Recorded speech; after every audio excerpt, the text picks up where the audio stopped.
Hello dear NEET and JEE aspirants. आज हम atomic structure के एनसीईआरटी सॉल्यूशन के अगले पार्ट में क्वेश्चन नंबर 37 यानी 37 से लेके 43 तक सॉल्व करने वाले हैं। इजी क्वेश्चन है, कॉन्सेप्चुअल क्वेश्चन है, एनसीईआरटी बेस्ड क्वेश्चन है और एनसीईआरटी से ही क्वेश्चन है। तो आपको एक क्वेश्चन सॉल्व करने चाहिए क्योंकि इनसे आपका कॉन्फिडेंस, आपके सिलेक्शन और इन चीज़ों में बहुत ज़्यादा इम्प्रूव, रैंक्स इम्प्रूव होगी। क्योंकि कहीं ना कहीं क्वेश्चन है ना, नीट और जेई मेंस में एनसीईआरटी से ही पुटअप हो रहे हैं।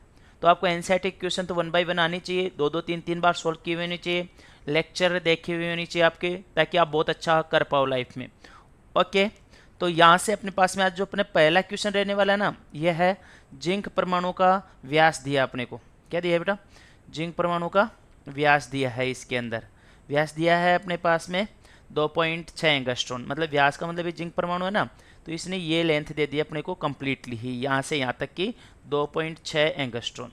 पूछ रहा है क्या है पहला, जिंक परमाणु की त्रिज्या बताओ पिकोमीटर में। देखो त्रिज्या की बात करें तो व्यास में 2 का भाग दे दो, 2.6 एंगस्ट्रॉन बटा में 2 का भाग दिया तो अपने पास में 1.3 गुना, मतलब ये 10 की पावर माइनस अपने पास में 10 मीटर आ जाएगी, है ना। एंगस्ट्रॉन को मैंने मीटर में चेंज कर दिया। पिकोमीटर में पूछ रहा है, नहीं चेंज करना आता है तो ऊपर नीचे 1000 से मल्टीप्लाई कर दो, कर दिया सब। तो अपने पास में क्या हो गया, ये 1.3 गुणा में 100, ऊपर का ऐसे कैसे बच जाएगा, ये 10, ये 100 है ना, इसको इसके साथ मल्टीप्लाई कर दो। 10 की घात कितना हो जाएगा, माइनस का 12। 10 की घात -12 होता है ना, मीटर होता है, उसको अपन पिकोमीटर बोल सकते हैं। तो अपने पास में 130 पिकोमीटर आ गया। कितना गया, 130 पिकोमीटर आ जाएगा यहाँ से। नेक्स्ट क्वेश्चन है अपने पास में, क्या पूछा है भाई,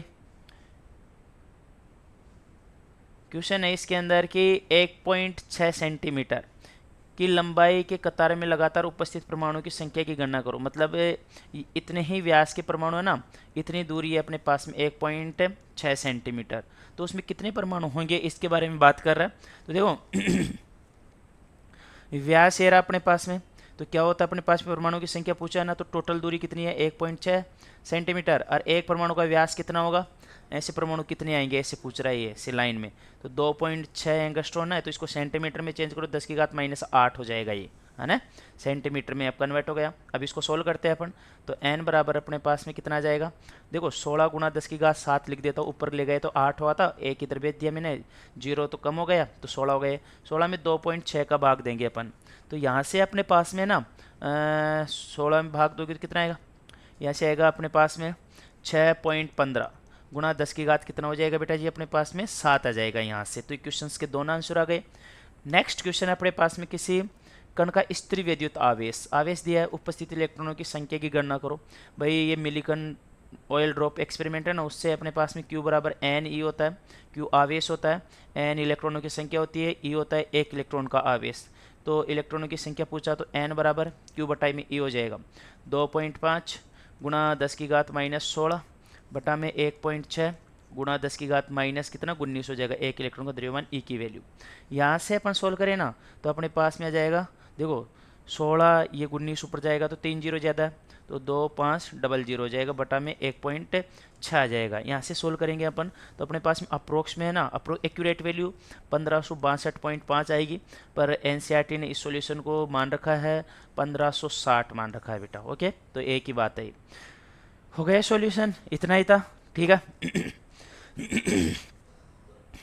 अगले क्वेश्चन की ओर मूव करते हैं अपन। रदरफोर्ड के प्रयोग में सोने और प्लेटिनम, मतलब भारी परमाणु है ये, कि कौन सी परमाणु बेटा अपने पास में, भारी परमाणु है, की पतली परत पन्नी को अल्फा कोणों द्वारा बमबारी की जाती है। एल्यूमिनियम जैसे हल्की परत की पन्नी ली जाए तो उपरोक्त परिणाम में क्या अंतर होगा। देखो अपन ने सोने के लिए ना प्लेट पतली परतें बनाई जा सकती है, एक तो इनकी जो सोना और प्लेटिनम है ना, इनकी पतली परतें बनाई जा सकती है एल्यूमिनियम से भी ज़्यादा। पहला रीजन हो गया पतली पन्नियाँ बनाई जा सकती है। दूसरा रीजन इंपॉर्टेंट है, भारी नाभिक होगा। भारी नाभिक होगा तो अल्फा कण आराम से यहाँ से अपने पास में इधर उधर भागेगा या इधर जाएगा, क्योंकि भारी है नाभिक। अब बात करते हैं एल्यूमिनियम। एल्यूमिनियम नाभिक बहुत छोटा रहेगा, तो अल्फा कण पे ज़्यादा इफेक्ट पड़ेगा ही नहीं, तो अपना जो एक्सपेरिमेंट है वो अच्छे से होएगा ही नहीं। तो अल्फा कण अच्छे से इधर उधर हो, इसीलिए अपने पास में किसको यूज में लिया जाता है, बात करें अपने पास में प्लेटिनम को और इसको बात सोने की पन्नियों को, एल्यूमिनियम को, क्योंकि इसका नाभिक छोटा होता है। मैं आपको दिखाता हूँ, एनसीईआरटी में लिख रखा है एक्यूरेसी के साथ में इस बात को, जैसे मैंने आपको बोला है। देखिए आप पढ़ सकते हैं, यहाँ पे देखो ये क्वेश्चन रहा अपने पास में, यहाँ पे ये लाइन लिख रखी है एनसीईआरटी ने, आप देखना पीछे वाली साइड में लिख रखी है ये, तो आप पढ़ सकते हैं यहाँ से। ओके, नेक्स्ट अपन यहाँ से आगे चले बेटा जी। तो अपने पास में क्वेश्चन रहने वाला है, एक 81 द्रव्यमान वाले तत्व के प्रोटॉनों की तुलना में 31.7% न्यूट्रॉन अधिक है, तो इसका परमाणु भार प्रतीक देखो 81 बोला है ना, 81 मेरे को पता है ब्रोमीन का होता है, समझता नहीं होता ब्रोमीन का। 35 हो गया, 35 से 81, एक बार मैं वेरीफाई और करता हूँ। देखो यदि कितना है, न्यूट्रॉन अधिक है, देखो प्रोटॉन अपने पास में 35 है, न्यूट्रॉन मैंने 35 माने, 35 प्लस में कितने हो जाएंगे ये अपने पास में इसके अंदर टोटल यहाँ पे हो जाएंगे अपने, देखो 35 तो कौन हो गए, ये वाले हो गए, यहाँ से तो 81 में से 35 माइनस करो तो यहाँ से ये कितना हो गया, 6 आ जाएगा, और यहाँ से 3 4 5 6 7, ये अपने पास में 4 आ जाएगा, 46 है। 46 है, इसका मतलब ये 35 तो हटाई दी मैंने, 35 फिर हटाना है मेरे को, यहाँ से अपने पास में 1 और यहाँ पे 1, मतलब 11। ये देखो प्रोटॉन अपने पास में कितने, 35, न्यूट्रॉन में मैंने 35 मानी, तो अलग से कितने और न्यूट्रॉन जुड़ रहे हैं, 11। ये 11 का प्रतिशत बताओ इस 35 की कंपेरिजन में, प्रोटॉनों की संख्या कंपेरिजन में। तो 11 बटा में 35 कर लेता हूँ, गुणा में मैंने कितना किया 100, तो मेरे पास में इस 35 का 11 कितना प्रतिशत है, ये 31 अपने पास में 0.7 ही आएगा बेटा। इसका मतलब सही है, प्रोटॉनों की संख्या 35 रहेगी, इलेक्ट्रॉनों देख न्यूट्रॉनों की संख्या अपने पास में टोटल कितनी रह जाएगी, 46 रह जाएगी। नेक्स्ट क्वेश्चन है, 37 द्रव्यमान वाले एक आयन पर ऋणावेश की इकाई है, 37 द्रव्यमान वाले एक आयन पर ऋणावेश की एक इकाई है, ठीक है। यदि आयन में इलेक्ट्रॉन की तुलना में न्यूट्रॉन 11.1% अधिक है, तो आयन का प्रतीक बताओ। आप सोल्व करोगे इसको, ठीक है ना, आप पे छोड़ता हूँ मैं एक क्वेश्चन, कल सोल्व करवाऊंगा, इसका आप सॉल्यूशन जरूर कमेंट बॉक्स में लिख के जाओगे, कैसे भी सोल्व करो आप पे डिपेंड करता है। इस क्वेश्चन का सॉल्यूशन जरूर लिखोगे, अगले वीडियो में इस क्वेश्चन को मैं सोल्व करूंगा आपके लिए।